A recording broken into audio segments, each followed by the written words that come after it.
Dear student, आज हम पढ़ेंगे फार्मास्यूटिक्स सब्जेक्ट में topic factors affecting selection of extraction method. कौन कौन से फैक्टर्स अफेक्ट करते हैं एक एक्सट्रैक्शन प्रोसेस को, उसमें हम पहले देखते हैं नेचर ऑफ ड्रग, मतलब जो क्रूड ड्रग है उसकी प्रकृति कैसी है, वो कैसी है नेचर में, मतलब वातावरण में किस फॉर्म में, किस अवस्था में वो उपस्थित है। ठीक है, ये पहला फैक्टर है जो एक्सट्रैक्शन प्रोसेस को प्रभावित करता है। कि मतलब ये जो फैक्टर्स हम पढ़ रहे हैं इससे पता चलता है कि हम ये डिसाइड कर सकते हैं हम कौन सा एक्सट्रैक्शन मेथड चुनें। ठीक है, तो एक्सट्रैक्शन मेथड चुनने से पहले हमें क्रूड ड्रग के प्रकृति का ध्यान देना पड़ता है कि वो किस अवस्था में है, पहले तो किस अवस्था में मौजूद है वातावरण में।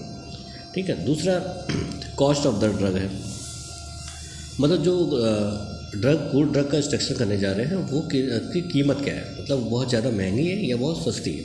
ठीक है, अगर एवरेज कॉस्ट है तो कौन सा एक्सट्रैक्शन मेथड यूज करेंगे, और बहुत ज़्यादा महंगी है तो हम कौन सा मेथड यूज कर सकते हैं। तो ये अभी हम आगे डिटेल में पढ़ते हैं। तीसरा stability of drug. Stability of drug मतलब कि जो क्रूड ड्रग होती है वो कितनी स्थिर रहती है, कितना मतलब वो ख़राब नहीं होती, उसकी अवस्था ख़राब ना होने वाली, तो वो भी ध्यान में रखना पड़ता है। कि बहुत सी ड्रग होती है हाई टेम्परेचर पे ख़राब हो जाती हैं, बहुत सी ड्रग है जो नमी में ख़राब हो सकती हैं या बहुत ज़्यादा सूखने पे ख़राब हो सकती है, तो ये भी ध्यान रखना पड़ता है एक्सट्रैक्शन मेथड के को चुनने से पहले। ठीक है, नेक्स्ट है therapeutic value of drug. Therapeutic value of drug मतलब जो दवा है, जो क्रूड ड्रग है, उसमें कितनी % एक्टिव कॉन्स्टिट्यूएंट मौजूद है। ठीक है, उसकी मात्रा भी ध्यान देना पड़ता है। अगर बहुत ज़्यादा ऐसे एक्टिव कॉन्स्टिट्यूएंट हैं जो जिसकी थेरेपेटिक वैल्यू बहुत ज़्यादा है तो फिर ध्यान देना पड़ता है एक्सट्रैक्शन मेथड से कि अधिक से अधिक एक्टिव कॉन्स्टिट्यूएंट क्रूड ड्रग से बाहर आ जाए। पांचवा है नेचर ऑफ सॉल्वेंट। हम सॉल्वेंट कौन सा यूज कर रहे हैं, ठीक है, इस बात पे भी डिपेंड करता है कि कौन सा एक्सट्रैक्शन मेथड उपयोग किया जाएगा। अगर सॉल्वेंट वाटर के रूप में है तो मतलब वो सस्ता है, जाहिर सी बात है, तो दूसरा मेथड यूज करते हैं, ऐसा मेथड यूज करते हैं जिसमें कोई दिक्कत नहीं, मैसेरेशन यूज कर सकते हैं। लेकिन अगर कोई सॉल्वेंट जैसे अल्कोहल है, बहुत महंगा है, महंगा होता है, वोलेटाइल होता है, तो इस बात का ध्यान रखना पड़ता है कि जो सॉल्वेंट का वेस्टेज बहुत कम हो।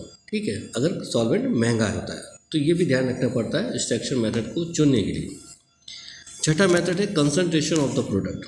प्रोडक्ट की कंसंट्रेशन मतलब बहुत हाई कंसनट्रेटेड में चाहिए प्रोडक्ट की, बहुत ड्राई डाइल्यूट कंसंट्रेशन चाहिए, तो हमें किस तरह का प्रोडक्ट चाहिए उस बात पे भी डिपेंड करता है कि कौन सा एक्सट्रैक्शन मेथड यूज करें। तो ये 6 फैक्टर हैं जो कि डिसाइड करते हैं कि कौन सा एक्सट्रैक्शन मेथड उपयोग किया जाए। अब हम इसको डिटेल में पढ़ते हैं। तो पहला था नेचर ऑफ ड्रग। जैसे हमें पता है अगर प्रकृति में बहुत हार्ड ड्रग, कठोर ड्रग, जो कठोर ड्रग है, बहुत हार्ड है, मजबूत ड्रग है, तो उनको जो एक्सट्रैक्शन किया जाता है वो पर्कुलेशन मेथड द्वारा किया जाता है। ठीक है, मतलब ऐसे क्रूड ड्रग जो बहुत कठोर है, जल्दी टूटती नहीं है, तो उसको जो एक्सट्रैक्शन करेंगे तो छोटे छोटे पीस में डिवाइड किया जाएगा, साइज रिडक्शन किया जाएगा और उसको फिर पर्कुलेटर की सहायता से पर्कुलेशन मेथड उपयोग किया जाएगा। जबकि जितनी मुलायम ड्रग होती हैं उनको एक्सट्रैक्शन करने के लिए मैसेरेशन प्रोसेस ही बहुत ही सफिशिएंट होता है, पर्याप्त होता है। ठीक है, तो मुलायम ड्रग के लिए मैसेरेशन का उपयोग करते हैं, मैसेरेशन प्रोसेस का, और जबकि कठोर ड्रग होती है तो उनके लिए पर्कुलेशन मेथड यूज करते हैं। ठीक है, आगे फिर देखते हैं हम लोग। लिखा है which is suitable for unorganised drug, मतलब अनऑर्गेनाइज्ड ड्रग जिसमें फाइबर्स निकले हैं या रेशे हों, चिपचिपी ड्रग्स हों इसमें, या तो उस तरह की कंडीशन वाली ड्रग में भी मैसेरेशन मेथड का भी उपयोग करते हैं। क्योंकि अगर पर्कुलेटर करेंगे तो वो जहाँ से पोर है, छिद्र है, उसको ब्लॉक कर सकता है रेशा, या फिर चिपचिपी ड्रग है तो वो क्लॉट कर सकती हैं, आप चिपक सकती हैं, तो फिर एक्सट्रैक्शन दिक्कत हो जाएगा, छिद्र बंद हो सकते हैं। तो इसके लिए मैसेरेशन प्रोसेस ही यूज करते हैं। Percolation is not suitable for such drug which में ब्लॉक द पर्कुलेटर। तो देखिए लिखा हुआ है इसी वजह से कि पर्कुलेशन मेथड उस केस में नहीं उपयोग करते हैं जब क्रूड ड्रग की अवस्था ऐसी है कि वो पर्कुलेटर जो ऑपरेटस होता है उसको ब्लॉक कर दे। ठीक है, तो नेक्स्ट देखते हैं, नेक्स्ट फैक्टर देखते हैं। दूसरा कॉस्ट ऑफ ड्रग, मतलब दवा की कीमत। जाहिर सी बात है अगर कॉस्टली ड्रग है, costly drug are extracted by percolation whereas cheaper drugs may be extracted by maceration, such as alcohol used in percolation process due to its volatile nature and it is also costly. तो यहाँ पे हम देखते हैं अगर कोई drug बहुत costly है तो उनको परकोलेशन मेथड द्वारा उनका उपयोग किया जाता है, ठीक है। जबकि जो सस्ती ड्रग होती है आसानी से मिल जाती हैं उनका ड्रग का क्या एक्सट्रैक्शन कैसे किया जाता है, मैसेरेशन प्रोसेस द्वारा किया जाता है, ठीक है। और इसी तरह मान लो अगर कोई ड्रग है उसमें अल्कोहल यूज होता है, परकोलेशन प्रोसेस में यूज होता है, क्योंकि परकोलेटर क्या होता है पूरी तरह से ऊपर से बंद होता है, ऊपर ढक्कन भी होता है, बंद रहता है। तो अल्कोहल वोलेटाइल नेचर का होता है, हमें पता है, तो उड़ जाता है। तो अल्कोहल वाले केस में भी परकोलेटर का उपयोग करते हैं, ठीक है। अल्कोहल भी महंगा होता है, जाहिर सी बात है, सॉल्वेंट यूज़ कर रहे हैं तो बहुत सी ये भी क्या है कि एक्चुअली क्या होता है कि जो महंगी ड्रग्स होती हैं तो उसके लिए अल्कोहल ही एज अ मेनस्ट्रुम यूज़ किया जाता है, ठीक है। अगर वैसे क्योंकि जब भी महंगी ड्रग खरीदी जाती है तो ये कोशिश की जाती है कि उसका मैक्सिमम एक्टिव कॉन्स्टिट्यूएंट निकाल लिया जाए उस ड्रग से। तो इसके लिए सॉल्वेंट के लिए अल्कोहल का, ऑर्गेनिक सॉल्वेंट का उपयोग ज़्यादा करते हैं, क्योंकि वाटर उतना जल्दी उतना पूरी तरह से ड्रग के अंदर पेनिट्रेट नहीं कर पाता, पूरा एक्टिव कॉन्स्टिट्यूएंट नहीं ला पाता है, जबकि अल्कोहल में ज़्यादा क्षमता होती है, पेनिट्रेशन पावर उनकी ज़्यादा होती है, तो इसलिए अल्कोहल का उपयोग करते हैं। तो अल्कोहल का उपयोग कर रहे हैं, वोलेटाइल नेचर का है, मतलब उड़ जाता है, तो इस वजह से परकोलेशन मेथड उपयोग कर रहे हैं। नहीं तो अगर ऐसे ही वाटर यूज कर रहे हैं और ड्रग भी सस्ती है तो मैसेरेशन प्रोसेस का उपयोग किया जा सकता है। नेक्स्ट देखते हैं तीसरा फैक्टर सा स्टेबिलिटी ऑफ ड्रग, मतलब ड्रग का स्थिर रहना, ड्रग खराब ना होना, ठीक है। तो continuous hot restriction process should be not be used for those drug the active constituent of which are thermolabile and those drug which are thermolabile used in maceration process और सिंपल परकोलेशन प्रोसेस, ठीक है। तो ऐसे crude drug जैसे continuous hot restriction method जो होता है वो क्या होता है, कॉन्टिन्यूस हॉट रिस्ट्रिक्शन मेथड ऐसी ड्रग के लिए उपयोग किया जाता है जो कि जो तापमान को थोड़ा बहुत सह लेती है लेकिन बहुत अधिक तापमान को नहीं सह पाती है, ठीक है। तो कॉन्टिन्यूस हॉट रिस्ट्रिक्शन मेथड को ऐसा यूज किया जाता है कि वो अधिक तापमान को, मतलब वो जो अगर वेपर फॉर्म में जो गिरती है और उनका एक्टिव कॉन्स्टिट्यूएंट भी हमें चाहिए और मैसेरेशन परकोलेशन प्रोसेस द्वारा एक्टिव कॉन्स्टिट्यूएंट उतनी मात्रा में नहीं निकल पा रहा है, तो क्या करते हैं कॉन्टिन्यूस हॉट एक्सट्रैक्शन मेथड का उपयोग करते हैं, क्योंकि गर्म वेपर्स जो होती है बूंदों के रूप में जब गिरती है तो एक्टिव कॉन्स्टिट्यूएंट ज़्यादा से ज़्यादा मात्रा में निकलते हैं और जो प्रिपरेशन है वो कंसनट्रेटेड बनती है। जबकि अगर क्रूड ड्रग ऐसी भी है कि बहुत हल्की सी गर्म वेपर से भी ख़राब हो सकती है क्रूड ड्रग, तो उनको फिर मैसेरेशन और परकोलेशन प्रोसेस द्वारा उपयोग किया जा सकता है, ठीक है। तो यहाँ पे स्टेबिलिटी ऑफ ड्रग का भी ध्यान रखना पड़ता है। अगर कोई कठोर ड्रग है और वो ख़राब हो सकती है मतलब गर्म बूंदों से या पानी से, मतलब जो अगर गर्म बूंदें जो गिरती है वाष्प के रूप में तो उनको हॉट एक्सट्रैक्शन मेथड द्वारा नहीं उपयोग करते। तो ऐसी ड्रग जो थर्मोस्टेबल होती है, मतलब तापमान थोड़ा बहुत सह लेती हैं, गर्म बूंदें सह लेती हैं, तो उनके लिए ज़्यादा सही रहता है, ठीक है। आगे देखते हैं therapeutic value of the drug. Those drugs which have not much therapeutic value may be extracted by maceration, but if the drug has considerable therapeutic value, then percolation process should be used. अगर कोई drug की therapeutic value बहुत ज़्यादा नहीं है तो फिर उनको मैसेरेशन के द्वारा एक्सट्रैक्शन किया जा सकता है। लेकिन ऐसी ड्रग्स जिनका थेरेपेटिक वैल्यू थोड़ा ज़्यादा है या उनमें थोड़ी पाई जाती है, मात्रा ज़्यादा पाई जाती है, तो उनको परकोलेशन प्रोसेस द्वारा उपयोग किया जाता है, उनका परकोलेशन प्रोसेस द्वारा एक्सट्रैक्शन मेथड उपयोग में लाया जाता है। मतलब यहाँ एक्सट्रैक्शन मेथड का चुनाव कैसे करना है, तो उस फैक्टर की ध्यान में रखते हुए हम इसकी हेडिंग लिख रहे हैं, ठीक है। तो थेरेपेटिक वैल्यू जिसकी ज़्यादा है उसके लिए परकोलेशन मेथड यूज कर सकते हैं, ऐसे लिख सकते हैं हम लोग, और मैसेरेशन और थेरेपेटिक वैल्यू जिस ड्रग की बहुत ही कम है या फिर हल्की बहुत कम है तो उसके लिए हम मैसेरेशन प्रोसेस उपयोग कर सकते हैं। तो इस तरह समझ गए, थेरेपेटिक वैल्यू ज़्यादा होगी तो परकोलेशन प्रोसेस यूज करेंगे और कम होगी तो मैसेरेशन प्रोसेस यूज करेंगे। आगे देखते हैं हम लोग। पांचवा फैक्टर है नेचर ऑफ द सॉल्वेंट। यहाँ पर देखिए सॉल्वेंट की बात हो रही है कि सॉल्वेंट की प्रकृति कैसी है, ठीक है। सॉल्वेंट अगर वाटर है, देखिए लिखा हुआ है if the solvent is water, यहाँ पे मेंस्ट्रुम के रूप में जो सॉल्वेंट यूज हो रहा है, ठीक है, उसको ध्यान में रखना है हमें।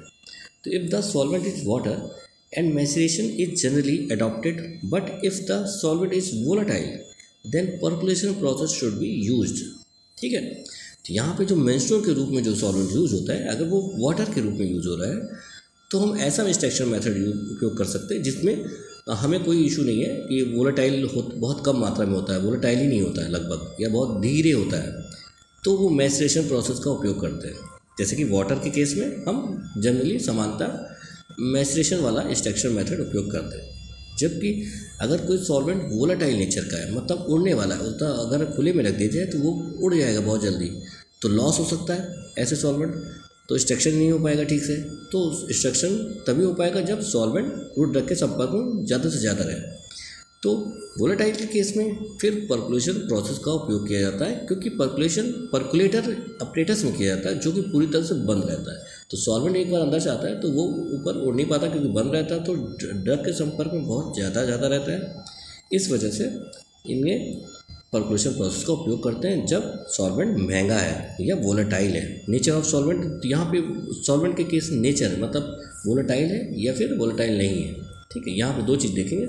वैसे तो अल्कोहल महंगा है, वो तो कॉस्ट ऑफ ड्रग में आ गया था, लेकिन यहाँ पे नेचर ऑफ सॉल्वेंट की बात हो रही है, मतलब सॉल्वेंट की प्रकृति कैसी है। तो एक्सट्रैक्शन मेथड इस बात पे डिपेंड करता है कि हम सॉल्वेंट कौन सा यूज़ कर रहे हैं, मेंस्ट्रुअम क्या यूज़ कर रहे हैं। मेंस्ट्रुअम अगर वाटर यूज करेंगे तो हम यूज करेंगे मैसरेशन प्रोसेस का सामान्यतः, ठीक है। और अगर अल्कोहल या वोलेटाइल नेचर वाला सॉल्वेंट यूज कर रहे हैं, जैसे अल्कोहल है, बेंजीन ईथर है, ठीक है, ऑर्गेनिक सॉल्वेंट जितने होते हैं, अगर वो कंपेटेबल हैं क्रूड ड्रग से, बहुत जहरीले नहीं हैं, ठीक है, तो वो अगर यूज़ हो रहे हैं, वोलेटाइल नेचर है, तो पर्कुलेशन प्रोसेस का मेथड का उपयोग किया जाएगा, ठीक है। आगे देखते हैं, नेक्स्ट है छठा जो last factor, concentration of the product, ठीक है। कंसंट्रेशन मतलब सांद्रता, प्रोडक्ट की सांद्रता कैसी है, कैसा प्रोडक्ट चाहिए, उस बात पे डिपेंड करता है कि हम कौन सा एक्सट्रैक्शन मेथड उपयोग करें। अगर हमें डाइल्यूट प्रिपरेशन चाहिए, जैसे लिखा हुआ है dilute preparation such as tincture may be prepared by maceration or percolation method, but concentration preparation should be prepared by only percolation or reserved percolation process, ठीक है। तो यहाँ पे dilute preparation की जब भी आवश्यकता है या बनाई जाती है तो जनरली कैसे बनाई जाती है, मैसेरेशन प्रोसेस द्वारा बनाई जाती है या फिर पर्कुलेशन प्रोसेस द्वारा बनाई जा सकती है।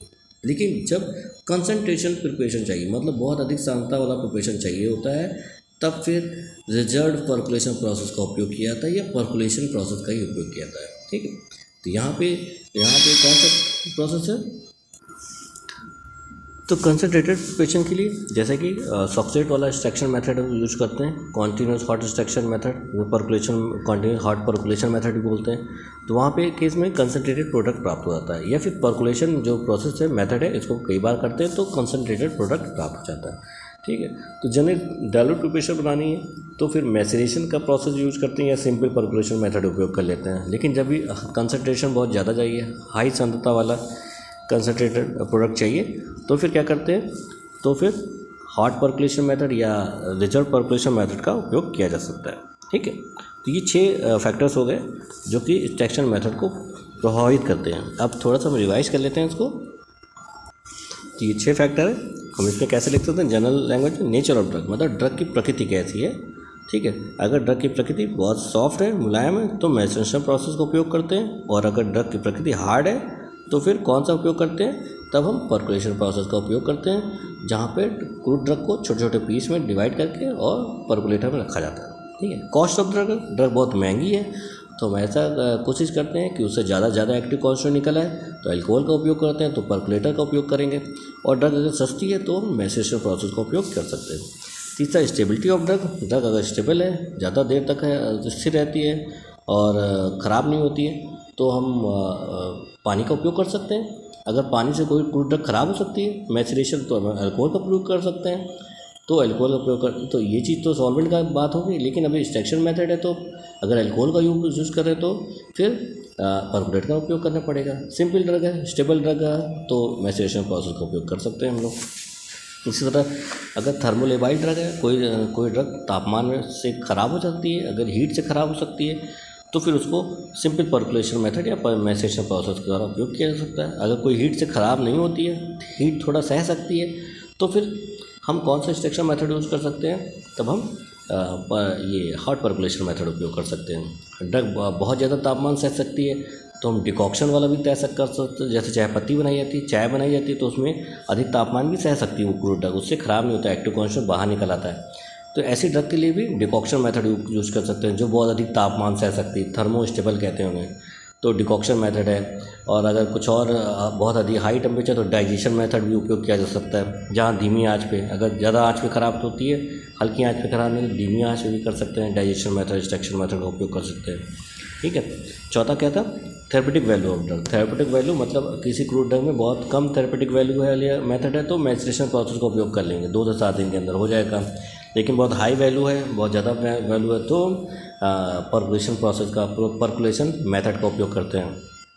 Nature of solvent, nature of solvent में डिपेंड करता है। अगर नेचर ऑफ सॉल्वेंट उड़ने वाला नहीं है, वोलेटाइल नहीं है, तो हम मैचुरेशन प्रोसेस का उपयोग कर सकते हैं और डिकॉक्शन भी कर सकते हैं, क्योंकि वो ओपन नहीं रहता है। ठीक है। लेकिन अगर सॉल्वेंट वोलेटाइल नेचर का है, तो हम ऐसा मेथड यूज़ करेंगे जहाँ पे सॉल्वेंट उड़ ना पाए। ठीक है, उड़ वाष्प के रूप में ना हो, वातावरण में ना जा पाए, तो हम पर्कुलेटर मेथड का उपयोग करते हैं, पर्कुलेशन का। ठीक है, जिसमें पर्कुलेटर इक्विपमेंट होता है, अपरेटस होता है। छठा है कंसंट्रेशन ऑफ प्रोडक्ट। प्रोडक्ट की कंसंट्रेशन, सांद्रता कैसी चाहिए? डाइल्यूट चाहिए तो मैचुरेशन प्रोसेस का उपयोग कर सकते हैं। अगर हमें या सिंपल पर्कुलेशन मेथड का उपयोग कर सकते हैं डाइल्यूट प्रिपरेशन के लिए। और अगर यदि हमें कंसंट्रेटेड प्रोडक्ट चाहिए, अधिक सांद्रता वाला चाहिए, तो हम हार्ड पर्कुलेशन मेथड का उपयोग करते हैं, जिसे रिजर्व पर्कुलेशन मेथड भी बोलते हैं। और वो डाइजेशन मेथड का उपयोग कर सकते हैं। ठीक है, जहाँ पे हमें धीमी धीमी आंच पे क्रूड ड्रग को सॉल्वेंट के साथ गर्म करते हैं, तो कंसंट्रेटेड प्रोडक्ट प्राप्त हो जाता है।